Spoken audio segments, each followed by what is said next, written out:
वृश्चिक लगन के चार्ट में हम सूर्य और बुध के कंजक्शन पर लगातार विचार कर रहे हैं। इस वीडियो में अब 11वें घर के लिए चर्चा करेंगे। आपके चार्ट में 11वें घर में अगर ऐसा कंजक्शन बन रहा है तो ये कन्या राशि में बनेगा, जहां पर बुध उच्च की स्थिति में होंगे सूर्य के साथ। सूर्य यहाँ पे 10वें घर के लॉर्ड होकर आ रहे हैं और देखा जाए तो आपके चार्ट के अकॉर्डिंग अगर इस स्थिति को, तो बुध यहाँ पे अष्टमेश भी है। यहाँ पे बुध अपने मूल त्रिकोण घर में या अपने स्वयं के घर में आ गए। तो वैसे तो हम कोई भी प्लैनेट जब अपने खुद के घर में स्थित होता है, अपनी स्वराशि में या अपनी मूल त्रिकोण राशि में स्थित होता है, तो उसको एक एग्जॉल्टेड प्लैनेट की तुलना में भी ज़्यादा स्ट्रॉन्ग माना जाता है। और यहाँ तो स्वयं बुध एग्जॉल्टेड है भी वैसे भी। तो यहाँ पे बुध का प्रभाव सबसे पहले आपको देखना चाहिए। जनरली यहाँ सूर्य का प्रभाव बुध पर बहुत ही ज़्यादा हो सकता है, क्योंकि बुध का जो गोचर रहता है वो सूर्य के आसपास ही रहता है, या आप ये भी बोल सकते हैं कि बुध सूर्य के काफ़ी क्लोज रहते हैं हमेशा। ऐसे केस में क्या सूर्य बुध को यहाँ प्रभावित कर पा रहे हैं? क्या यहाँ पे बुध वक्री तो नहीं है? क्या बुध यहाँ पे अस्त तो नहीं है? ये सब विचार करना जरूरी है। देखिए, ऐसा जो बुध है वो आपको बहुत सारे पर्टिकुलर ऑप्शन देगा आपकी लाइफ में, कैरियर को चुनने के लिए भी, अर्निंग के लिए भी, और कुछ नया सीखने, कुछ नया लर्न करने के लिए। ऐसे जातकों में जो अभिव्यक्ति का जो तरीका है, इनका जो कम्युनिकेशन का जो तरीका है वो काफ़ी स्ट्रॉन्ग होता है, इसलिए ये दूसरे लोगों को बहुत जल्दी अपनी तरफ आकर्षित कर पाते हैं। ऐसे जातक कोई बहुत अच्छे लीडर बन सकते हैं, अच्छे राजनीति के क्षेत्र में वो जा सकते हैं, जहाँ पर वो बहुत लोगों को कहीं ना कहीं भाषण दे सकते हैं, लोगों के लिए काम कर सकते हैं, उनको लीड कर सकते हैं, उनको इंस्पायर कर सकते हैं या मोटिवेट कर सकते हैं। ऐसे जातक वास्तव में अपनी पर्सनैलिटी से भी बहुत ही अच्छा प्रभाव छोड़ते हैं। हालांकि ये 11वां घर है और यहाँ आपकी एक्सपेक्टेशन भी जुड़े हैं, तो कभी कभी ऐसा रहता है कि आपकी एक्सपेक्टेशन तो बहुत ही हाई रहती है, लेकिन उस हिसाब से फिर आपकी जो हार्डवर्क है, जो आपका मेहनत है, वो नहीं होता। यहाँ पे अब आप क्योंकि मंगल से संचालित होने वाले पर्सन है, तो मंगल का जो फायर पावर है वो आप में ऑलरेडी है, और सूर्य आपके 11वें घर में यदि आ गए तो सूर्य आपकी अपेक्षाओं को बहुत तेजी से बढ़ाने वाले हैं। लेकिन सूर्य एक रॉयल प्लैनेट है, तो यहाँ आप जितना भी काम करवाएंगे दूसरे लोगों से करवाएंगे, खुद मेहनत करने के बजाय। अगर आपका मंगल स्ट्रॉन्ग हो तो आप अपनी लाइफ में बहुत कुछ पा सकते हैं सूर्य और बुध के इस कंजक्शन के होते हुए। जनरली तो हम ये मानते ही हैं कि सूर्य और बुध का कंजक्शन यदि सूर्य के घर में बनेगा तो वहाँ ज़्यादा अच्छा रहेगा हमेशा, या ज़्यादा स्ट्रॉन्ग रहेगा। लेकिन यहाँ क्योंकि बुध उच्च की स्थिति में है और अपने मूल त्रिकोण घर में भी है, इसलिए यहाँ भी ये कंजक्शन बहुत ही अच्छा वर्क करेगा आपके लिए। अब क्या बुध यहाँ पे वक्री हो गए? देखिए, वक्री हो गए अगर बुध आपके चार्ट में, तो बुध का थोड़ा प्रभाव जरूर कम हो जाएगा। उस स्थिति में अगर सूर्य थोड़ा क्लोज हो बुध के, तो फिर आपको उतना ज़्यादा डैमेज नहीं होगा। जनरली हम मानते हैं कि बुध अगर वक्री होता है तो जातक को निर्णय लेने में थोड़ी बहुत परेशानी होती है, जातक को थोड़ा ज़्यादा सोचना पड़ता है, ज़्यादा विचार करना पड़ता है, या उसको एनालिसिस करने में समय लगता है। 11वां घर आपके इनकम से जुड़ा है, कहीं ना कहीं इनकम के साथ साथ आपके मान सम्मान, रेपुटेशन से जुड़ा है। तो ऐसा जो कंजक्शन है आपको बहुत ज़्यादा प्रभावशाली बनाता है। साथ ही आपके इनकम को लेके बहुत सारे आइडियाज़ आपके मन में हो सकते हैं। ऐसा जातक अक्सर अपनी बौद्धिक क्षमता से, अपनी वाणी से बहुत कुछ अर्जित कर सकता है, और जिस भी पर्टिकुलर फील्ड में वो जाएगा उसकी छाप कहीं ना कहीं ऐसे जातकों पे पड़ती है, और फिर दूसरे लोगों की नज़रों में आप उसी पर्टिकुलर फील्ड की वजह से फेम पाते हैं या रेस्पेक्ट पाते हैं। ऐसा जातक संचार कौशल वाला अच्छा होगा, तो वो लोगों को कहीं ना कहीं ज़्यादा अच्छे से गाइड कर पाएगा, लोगों को इंस्पायर कर पाएगा, साथ ही साथ लोगों को वो किसी भी प्रकार से अपने विचारों से प्रभावित कर पाएगा।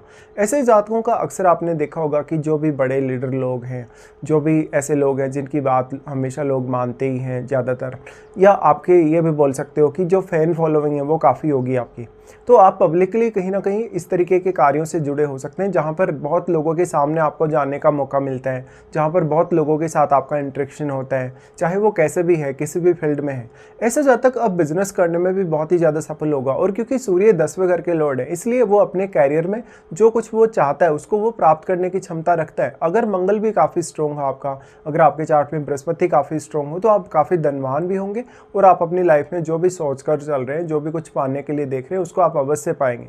यहाँ पे दूसरे जिन जिन प्लैनेट्स का प्रभाव है उनका रोल भी काफ़ी बढ़ जाता है, और आपके चार्ट में अष्टम घर में बैठे प्लैनेट और आपके 10वें घर में बैठे प्लैनेट को अवश्य देखिए, क्योंकि अष्टमेश तो स्वयं बुध ही है यहाँ वैसे तो, लेकिन अष्टम भाव में बैठा हुआ ग्रह क्योंकि आपके चार्ट में कुछ भावों पर अपनी दृष्टि डालेगा, जैसे कि आपके दूसरे घर पे या बाकी कुछ अन्य भावों पे, तो यहाँ अष्टम भाव में बैठे प्लैनेट का भी रोल उतना कम नहीं है आपके लिए, उसका भी रोल बहुत इंपॉर्टेंट है।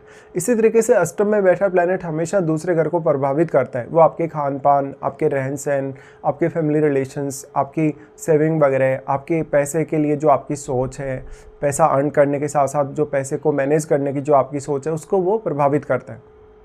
तो आपकी लाइफस्टाइल, आपके खान पान या रहन सहन पर उसके ग्रह का असर आप इग्नोर नहीं कर सकते हो।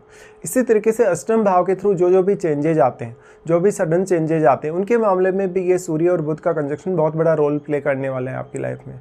यहाँ पे अब 10th हाउस में बैठा ग्रह आपके लिए बहुत इंटरेस्टिंग हो जाएगा, क्योंकि 10th लॉर्ड आपके 11th हाउस में आ गए और वो 11th लॉर्ड के साथ ही आ गए, तो अपेक्षाएं काफ़ी तेज़ी से बढ़ेंगी। लेकिन ऐसा हो सकता है कि 10th हाउस में कोई ऐसा प्लैनेट बैठा है जो सूर्य का एक मित्र ग्रह नहीं है। उस केस में कभी कभी कैरियर में आप बहुत प्रगति तो कर पाते हैं, लेकिन आपको उतनी ज़्यादा संतुष्टि मिल नहीं पाती, या जो फेम के लिए आप सोच रहे हैं, जो एक प्रतिष्ठा, जो मान सम्मान के लिए आप देख रहे होते हैं या एक्सपेक्ट कर रहे होते हैं, वैसा आपके जीवन में होता नहीं है। तो ऐसा हो सकता है कि आपकी क्वालिफिकेशन बहुत ही अच्छी रही हो, आपका स्टडी वगैरह बहुत अच्छा रहा हो, आपके सारे काम बहुत अच्छे रहे हों, लेकिन उसके बावजूद भी या तो आप बहुत ज़्यादा पैसा अर्न नहीं कर पा रहे, या तो जो अर्न कर रहे हैं वो आपके पास उतने अच्छे से सेव नहीं हो पा रहा। यहाँ पे अब सूर्य और बुध को और कौन कौन से ग्रह प्रभावित कर रहे हैं उन पर भी विचार अवश्य करिए। देखिए, ऐसा जातक राजनीति से जुड़ सकता है। अगर वो खुद सक्रिय रूप से राजनीति के फील्ड में नहीं जाएगा तो वो दूसरों लोगों की हेल्प बहुत ज़्यादा करेगा और वो कहीं ना कहीं बड़े नेताओं के साथ बैठने वाला व्यक्ति हो सकता है, तो उसका एक अलग प्रकार का रुतबा होगा। और सूर्य रॉयल प्लैनेट है, रॉयल होने की वजह से ऐसा जातक वास्तव में अपनी लाइफ में बहुत ज़्यादा रॉयल दिखने वाला होता है। भले ही वो पारिवारिक स्थिति के हिसाब से कुछ भी हो, खान पान रहन सहन उसका कैसा भी हो, लेकिन जब वो पब्लिकली सामने आएगा, लोगों के सामने आएगा, लोगों से वार्तालाप करेगा, बातचीत करेगा, तो उसका वो रूप सामने अवश्य आएगा। अब इन दोनों का प्रभाव आपके पंचम घर पे रहता है। पंचम घर पे प्रभाव रहने से जनरली ये एजुकेशन के लिए बहुत अच्छा है, आपकी क्रिएटिव स्किल्स के लिए बहुत अच्छा है, आपके टैलेंट के लिए अच्छा है, आपके बौद्धिक स्तर के लिए बहुत अच्छा है। सूर्य पंचम भाव को एक्टिवेट करेंगे, जिससे आपको ध्यान साधना, मेडिटेशन या इस प्रकार की क्रियाओं की तरफ आगे बढ़ने में मदद मिल पाएगी। बुध एक ड्यूअल प्लैनेट है और स्वयं के घर में है, लेकिन वो और ड्यूअल साइन में ही। कभी कभी जब बुध आपका वक्री होगा तो ऐसे केस में बहुत ज़्यादा ड्यूअल थिंकिंग आपके मन में रहेगी। सूर्य का जो प्रभाव आपके पंचम घर पर पड़ रहा है बुध के साथ साथ, अगर यहाँ बुध थोड़ा ज़्यादा प्रभाव डाल पाया तो आपको डिसीजन लेने, कोई भी प्रकार की प्लानिंग करने में बहुत ही आसानी रहने वाली है। लेकिन सूर्य का प्रभाव होने से कभी कभी आपकी जो अपेक्षाएं उस हिसाब से आपको रिजल्ट मिल नहीं पाते, तो ये थोड़ा फ्रस्ट्रेशन का कारण बनता है कभी कभी। ऐसे जातक सरकार के प्रिय हो सकते हैं, उनका सरकार से डायरेक्टली इनडायरेक्टली कुछ ऐसा लिंक हो सकता है जिससे कहीं ना कहीं वो अपना प्रभाव जमा पाए। वास्तव में ऐसे जातक बहुत ज़्यादा ज्ञानी, बुद्धिमान और बहुत ही सर्वश्रेष्ठ व्यक्ति हो सकते हैं। ये हमेशा पहले खुद की सोचने के बजाय दूसरों की ज़्यादा सोचते हैं, या दूसरों का भला करने, उनको सपोर्ट करने या उनको इंस्पायर करने के लिए देखते हैं। हालांकि अब आपके चार्ट में अन्य जो भी ग्रहों का प्रभाव 11वें घर पे, उनके प्रभाव की वजह से इस कंजक्शन के जो रिजल्ट हैं, जो प्रभाव है, उनमें कुछ बदलाव अवश्य आ सकते हैं। बट एक बहुत ही स्ट्रॉन्ग ये कंजक्शन माना जा सकता है, एक बहुत ही स्ट्रॉन्ग रोल यहाँ सूर्य और बुध दोनों का ही रहने वाला है। अब आपको देखना पड़ेगा कि क्या यहाँ बुध अस्त हो गए हैं। देखिए, जनरली जो एस्ट्रोलॉजर हैं या जो भी लोग इस विषय में जानकारी रखते हैं, उन्होंने जो अस्त ग्रह उनको बहुत ज़्यादा क्रिटिसाइज़ करा। बट वास्तव में हर ग्रह के लिए आप अगर ऐसा बोलते हैं कि कोई भी ग्रह यदि अस्त हो जाए तो उसकी क्वालिटीज़ खो जाती हैं, या उसका कहीं ना कहीं सूर्य के प्रभाव में आने की वजह से वो जल जाता है, बल्कि ऐसा नहीं है। प्रत्येक ग्रह के हिसाब से इसको डिफरेंट तरीके से आपको विचार करना चाहिए अवश्य। देखिए, बुध के केस में ये है कि बुध अगर आपका अस्त है तो बुध से रिलेटेड आपकी क्वालिटीज़ बहुत ज़्यादा इन्हेंस हो जाएंगी, तो आपका कॉन्फिडेंस बहुत ज़्यादा बूस्ट हो जाएगा, आपकी मेमोरी अच्छे से काम करने लगेगी, आपका मन बहुत अच्छे से काम करने लगेगा, साथ ही साथ अच्छे विश्लेषण की क्षमता, प्रॉब्लम सॉल्व करने की क्षमता आपके अंदर आ जाएगी।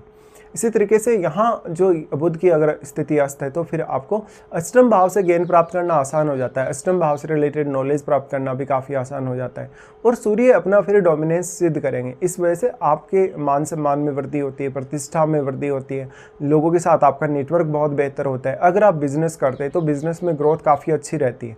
ऐसे कंजक्शन की वजह से वास्तव में आपको देखना पड़ेगा कि जिन जिन अन्य ग्रहों का रोल है उसमें क्या राहु, केतु या शनि जैसे ग्रह इन्वॉल्व हैं या नहीं।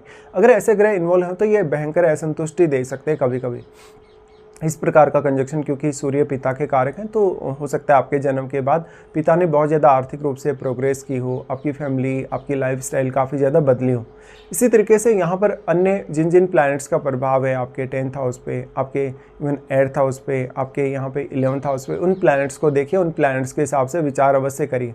बट एक बहुत ही अच्छा, बहुत ही एक प्रभावी ये आपके लिए कंजक्शन माना जा सकता है। इसमें सिर्फ और सिर्फ ज़्यादातर केसेज में आपको दिक्कत तभी हो सकती है जब यहाँ पे बुध वक्री हो।